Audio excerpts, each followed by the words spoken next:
The Billionaire in Disguise. Once upon a time, in the bustling city of Enugu, there lived a wealthy businessman named Chibuzo. He had everything money could buy, luxurious cars, a grand mansion, and more riches than he could ever spend. Yet, despite his wealth, Chibuzo felt a deep void in his heart.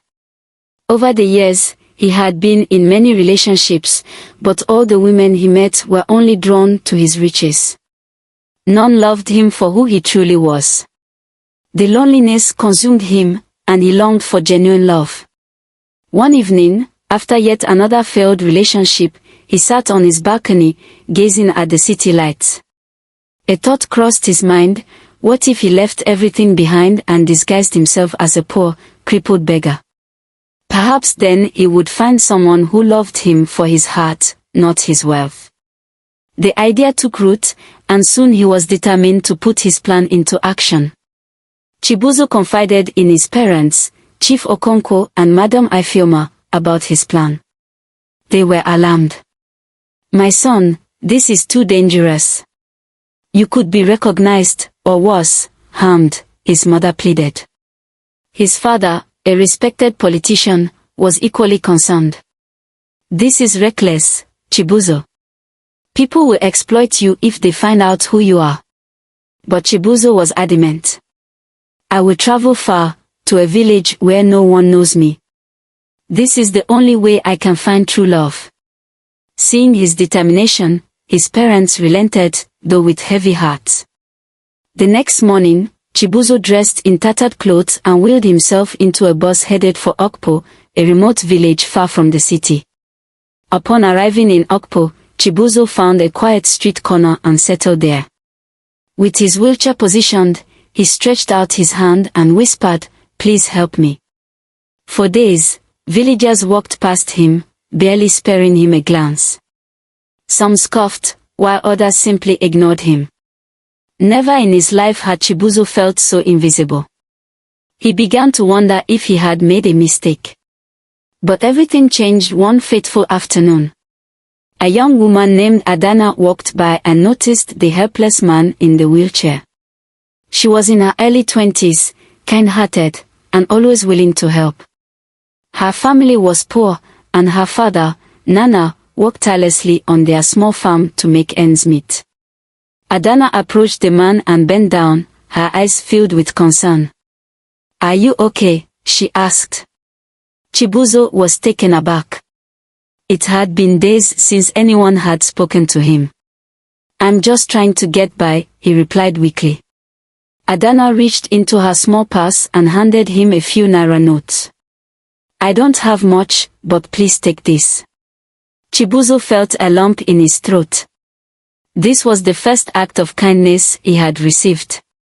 "Thank you," he whispered. "You don't know how much this means to me." She smiled. "Where do you stay? Do you have anywhere to sleep?" Chibuzo shook his head. "No." Adana hesitated but then said, "I live with my father. Our house is small, but I can ask him if we can accommodate you." Adana hurried home and found her father resting after a long day on the farm. "Papa, I met a beggar in the village today," she began hesitantly. "He has nowhere to stay. Can we help him?" Nana sighed, deep in thought. "You have a good heart, my daughter. No one should be left to suffer when we have a roof over our heads. Go and bring him here." Overjoyed, Adana rushed back to Chibuzo. "My father said you can stay with us. Come, let's go home." Chibuzo blinked, touched by their kindness. "I don't know what to say." Adana smiled. "You don't have to say anything. Just let us help you." With Adana's assistance, Chibuzo wheeled himself to their modest home. As he crossed the threshold, he felt a warmth he had never experienced before. They had so little, yet they were willing to share it with him. That night, as he lay on a simple mattress, he realized he had found something money could never buy: kindness and genuine care. Over the next few weeks, Chibuzo grew close to Adana and her father. They treated him like family, and he felt lighter than he had in years. Adana's laughter, her simple joys, and her kindness touched him deeply. She didn't care about his status, she cared about him. But with each passing day, Chibuzo felt a growing guilt. He was living a lie, pretending to be someone he was not. How would they react when they discovered the truth? Would they hate him for deceiving them? One evening, as they sat in the garden, Adana looked at him with concern. "You seem troubled.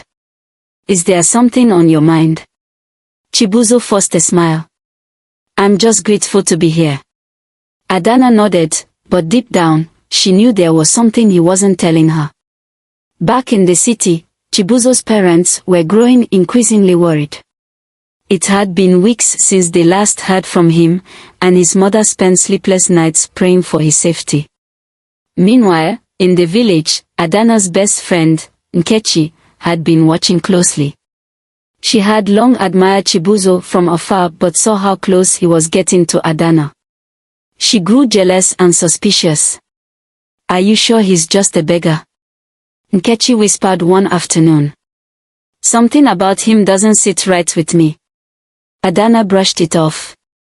"Nkechi, not everyone is pretending. He needs help." But Nkechi was not convinced. Determined to uncover the truth, she began secretly observing Chibuzo, and soon she would discover something shocking, something that could ruin everything. One evening, Nkechi followed Chibuzo when he thought no one was watching. She noticed that he moved differently when he believed he was alone. Curious, she waited until he was in an isolated spot, then watched in shock as he briefly stood up to stretch his legs. Her heart pounded. "He's not crippled," she whispered to herself. Determined to expose the truth, she ran to tell Adana. "You have to listen to me.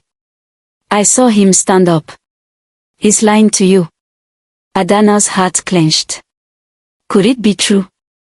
Had Chibuzo been deceiving her all this time?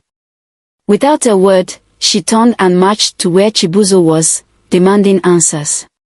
Chibuzo, caught off guard, knew he could no longer hide the truth. The moment he dreaded had finally arrived. Chibuzo knew he had to make things right. He returned to Okpo, this time as himself, dressed modestly and without pretense. He approached Adana's house, nervous but determined. When she saw him, she was shocked. "What are you doing here?" she asked, her voice filled with emotion. "I came to apologize, to make things right," Chibuzo said. "I was wrong to lie to you and your father. You gave me something I never had, love and kindness. I don't expect you to forgive me easily, but I want to prove to you that my feelings for you are real." Nana, standing by the doorway, watched in silence. He saw sincerity in Chibuzo's eyes, but he remained wary. "Actions speak louder than words, young man," Nana finally said. "If you truly care for my daughter, then show it, not with wealth, but with your heart." Chibuzo nodded, determined to earn their trust again. He spent months in the village, working alongside Nana on the farm, helping Adana with daily chores, and integrating himself into their simple way of life. Slowly, Adana began to see the change in him. He was no longer the billionaire who hid behind his riches but a man willing to humble himself for love. One evening, as they sat under the moonlight, Adana finally spoke.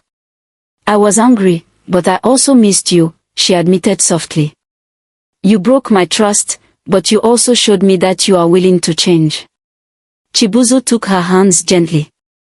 "I will spend the rest of my life proving to you that I am worthy of your love." Nana, witnessing their bond, finally gave his blessing. "If my daughter believes in you, then so do I." With tears of joy, Chibuzo embraced them both. He had finally found what he had been searching for, not in riches, but in the love of a humble family.